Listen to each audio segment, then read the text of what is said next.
তুমি যদি মেয়ে হয়ে জন্মাও তাহলে বিশ্বের যেখানেই থাকো না কেন কোনো না কোনো খপ্পরে তুমি পড়বেই। আমার মেয়েদের স্কুলে এখন থেকেই তোমাদের ওদের বিভিন্ন রকম জিনিস কি কোনটা কি সেফ সার্কেল কোনটা কি সেটা শেখানো হচ্ছে। আনফিল্টার্ড কথাগুলো না বলে কিন্তু ঠিক বলে ফেলে, কারণ তোরা ওরকম প্রশ্ন করিস বলে।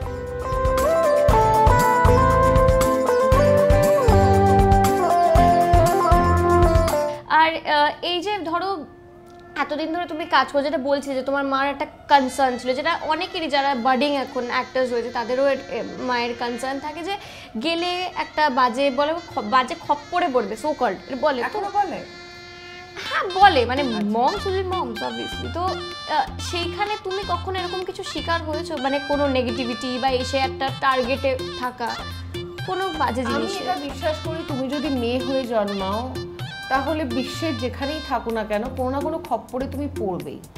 আবার ইউনিভার্সাল সুপ্রিম পাওয়ারও আছে সেই খপ্পর থেকে বার করার জন্য, এবং ইউনিভার্সাল পাওয়ারের মধ্যে দিয়ে মেয়েদের ভেতরে এমন কিছু পাওয়ার আছে খপ্পরে পড়ার আগেও মেয়েরা বুঝতে পারে, এবং খপ্পর থেকে কি করে বেরোতে হবে সেটাও মেয়েরা জানে। ইনস্টিংক্ট কাজ করে বলতে পারে। যারা বেরোতে পারে না সেগুলোকে আমরা পুলিশ কেস হয়, অনেক কিছু হয়, আমরা জানতে পারি, কিন্তু আমাদের ইন্ডাস্ট্রিতে না কখনো ওই ধরনের জিনিস হয় না।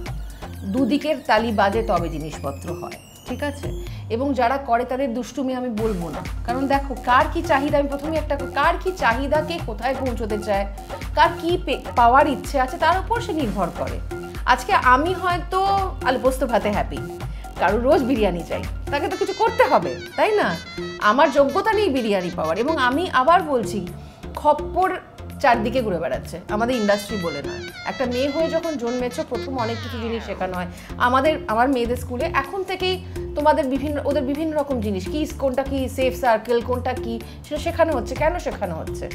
এবং আমার তো মনে হয় আজকাল ছেলেদেরও একই অবস্থা, একদমই দে আর অলসো নট সেফ। তো আমার বক্তব্য একটাই, খপ্পর চারদিকেই থাকবে, কিন্তু তুমি সেই খপ্পর থেকে কি করে বাঁচবে, খপ্পর থেকে আদৌ বাঁচতে চাও কিনা সেটা নির্ভর করছে তোমার চয়েসের উপর এবং তোমার জীবনের চাহিদার উপরে। একদমই তাই, আই টোটালি এগ্রি উইথ। এতক্ষণ ধরে এত গল্প করলাম, খাবার ঠান্ডা হয়ে গেছে, তুমি কিছু খাওনি, কিন্তু থ্যাংক ইউ সো মাচ যে তুমি আমাদের শোতে এসেছো, আর এতক্ষণ তুমি একদম আনফিল্টার্ড কথা বললে। I am very very impressed. And আমি এবার একটা কথা বলতে চাই, আমি জীবনে যতবার ইন্টারভিউ দিয়েছি তারপরেই আমি মানে কোথাও না কোথাও থেকে কেস খেয়েছি, হ্যাঁ। সুতরাং আমি ইন্টারভিউ দেওয়ার আগে চোখ বন্ধ করে প্রে করি যাতে আমি আনফিল্টার্ড কথাগুলো না বলি, কিন্তু ঠিক বলে ফেলি, কারণ তোরা ওরকম প্রশ্ন করিস বলে। না, এরকম কোনো কথা না, তুমি মানুষটা খুব স্বচ্ছ, তাই জন্য তুমি বলতে পেরেছো। এটাই ফ্যাক্ট। স্বচ্ছতা যেন থাকে, আপনারা দেখবেন আর ট্রোল করবেন। একদম একদমই, আমি ফ্লেক্সে বলে ফেলেছি।